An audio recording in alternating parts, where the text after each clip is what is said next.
आचार्य श्री नमोस्तु। इलाहाबाद से वसंत जैन शंका कर रहे हैं कि जो दीपावली हम मनाते हैं तो दीवार पर क्या लिखना चाहिए, क्या शुभ लाभ या कुछ शांतियाँ वगैरह जो भी आगम के अनुसार होना चाहिए, कृपया बताएं जिससे हम लोग उसी का प्रारंभ करेंगे। नमोस्तु आचार्य श्री। दीपावली के दिन दीवालों में क्या लिखते हैं, आगम में क्या कथन है? तो आगम में इसका कहीं कोई कथन नहीं है कि क्या लिखना है। दिवाली पूजा करो, बस यही बात है। जैसे देवों ने भगवान के निर्माण के समय पूजा की थी, वैसे आप भी पूजन करें। जैसे देवों ने गौतम स्वामी के केवल ज्ञान की पूजा की थी, वैसे ही आप भी पूजन करें। तो आप अपनी थाली सामग्री सब लगा करके बहुत जो है वैभव के साथ भगवान की पूजा करें। फिर भी प्रचलन में है कि दीवार में सामने कुछ लिखते हैं केसर आदि से। तो देखिए, जिसमें हमें मिथ्यात्व का दोष भी न लगे और हमारा सम्यक कार्य भी हो जाए, वो कार्य करना चाहिए। श्री महावीराय नमः, श्री गौतम गणधराय नमः, श्री केवल ज्ञान लक्ष्मी नमः। इस प्रकार से ये जो है आप मंत्र लिख लें। और उसके नीचे नंद्या व्रत, जो आपके परिवार में सदा ही आनंद दे, ऐसा नंद्या व्रत स्वस्तिक बनता है। उसके और भी 2-3 बार घेरे बन जाते हैं तो वो नंद्या व्रत बन जाता है। इसके साथ ही एक तरफ आप जो शुभ है, ऊपर श्री है, नीचे लाभ है, इस प्रकार से लिख सकते हैं। और वहाँ बैठ कर के, वो स्थान पर बैठ कर के आप महावीर को याद करें, गौतम स्वामी को याद करें, अपने धर्म को याद करें और उनके प्रति असीम भक्ति, क्योंकि हम उनके शासन नायक, उनके शासन में हैं, वो हमारे शासन नायक हैं। तो उनके शासन में रहते हुए हमें उनकी बहुत आराधना करना चाहिए। तो दिवाली के दिन आप दीवालों में इस प्रकार से लिख सकते हैं या कागज़ में प्रिंट आउट निकाल के लगा सकते हैं। ये सब प्रतीकात्मक ही है, वैसे तो भक्ति हमारे अंदर ही है। और वस्तु को चढ़ा करके आप पूजा पाठ करें। आचार्य श्री नमोस्तु। दिल्ली से अनिल जैन शंका कर रहे हैं कि जो हमारे क्षेत्रगत हटरी बनाते हैं तो क्या ये हटरी बनाना दीपावली के दिन पूजन के समय उचित है या अनुचित है, कृपया शंका का समाधान करें। नमोस्तु आचार्य श्री। भगवान की पूजा होती है दीपावली के दिन, तो लोग अपने घरों में हटरी बनाते हैं। अलग अलग प्रांतों में अलग अलग चीज़ बनती है। कोई कहता गद्दी बनाते हैं, कोई सिंहासन बनाते हैं, कोई कहता समोसा बनाते हैं, कोई बोलता हटरी बनाते हैं। बतासों की पूरी एक जो है 2-3 या 4 मंजिल का ये हटरी बनती है। और बतासे के ही जानवर आदि भी बनते हैं या प्लास्टिक आदि के जानवर आदि रखते हैं।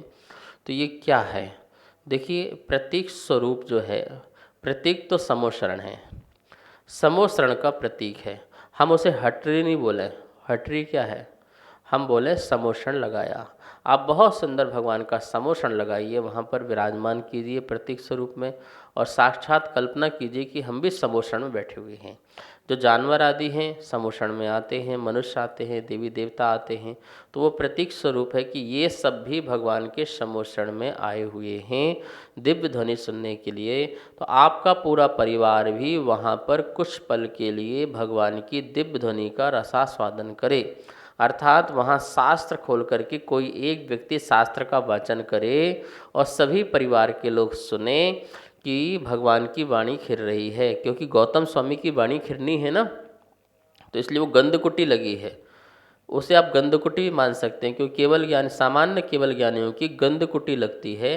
तो वो जो हटरी है उसको हटरी ना बोलकर उसको गंधकुटी बोल सकते हैं कि गौतम स्वामी की ये गंधकुटी है और उनकी वाणी खिर रही है। क्योंकि उनकी वाणी तो आज तक हम तक आ रही है, उन्होंने जो सुनाया बताया, तो इस प्रकार से उनकी गंधकुटी लगी।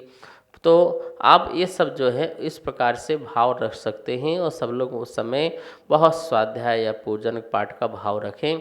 कोई भी मिथ्यात्व क्रियाएं ना करें, मिथ्यात्व के ना भाव रखें, ना मिथ्यात्व की क्रियाएं करें, इस बात का जरूर ध्यान रखें। आचार्य श्री नमोस्तु। अक्षय जैन बेंगलोर से शंका कर रहे हैं कि जो हम लोग पूजन के समय लक्ष्मी जी की फोटो रखते हैं, गणेश जी की प्रतिमा रखते हैं, तो क्या उचित है, कृपया शंका का समाधान करें। नमोस्तु आचार्य श्री। लक्ष्मी गणेश की पूजा दीपावली के दिन बहुत लोग करते हैं। पर हमारे जैन धर्म में लक्ष्मी और गणेश जी की पूजा का क्या प्रतीक है, इसे ध्यान रखना जरूरी है। यहाँ लक्ष्मी का मतलब यहाँ पर धन लक्ष्मी का नहीं है, यहाँ केवल ज्ञान लक्ष्मी का है भाव है कि गौतम स्वामी को केवल ज्ञान की प्राप्ति हुई थी। देखो, जैसे अपन द्वादशांग की एक सरस्वती की मूर्ति बनाते हैं, सरस्वती देवी बनाते हैं सर्वांग सुंदर आभूषण से सहित, उसका क्या प्रतीक है? ये सरस्वती देवी मतलब द्वादशांग है। ऐसे ही केवल ज्ञान की लक्ष्मी स्वरूप ये लक्ष्मी है, ना कि कोई देवगति की कोई देवी जो मुझे धन देगी, ऐसा वो नहीं है, केवल ज्ञान लक्ष्मी। गणेश जी, तो गणेश जी की जो प्रतिमा बनाई है वो यद्यपि वो हमारे यहाँ स्वरूप ऐसा नहीं है। हमारे यहाँ तो गणधर को गणेश जी कहते हैं। गणेश जी किसे कहते हैं? गण ईश, जो गण के ईश हैं, या गणपति गण के स्वामी हैं, या गणधर गण को धारण करने वाले। गण मतलब समूह।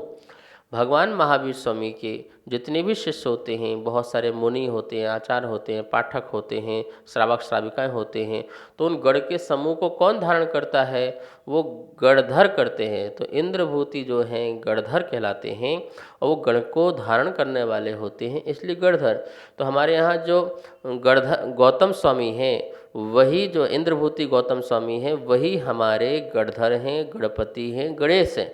उनकी आप प्रतिमा रखो, आप उनकी प्रतिमा रखिए, आशीर्वाद वाली, स्वरूप वाली या पढ़ाती हुई वाली।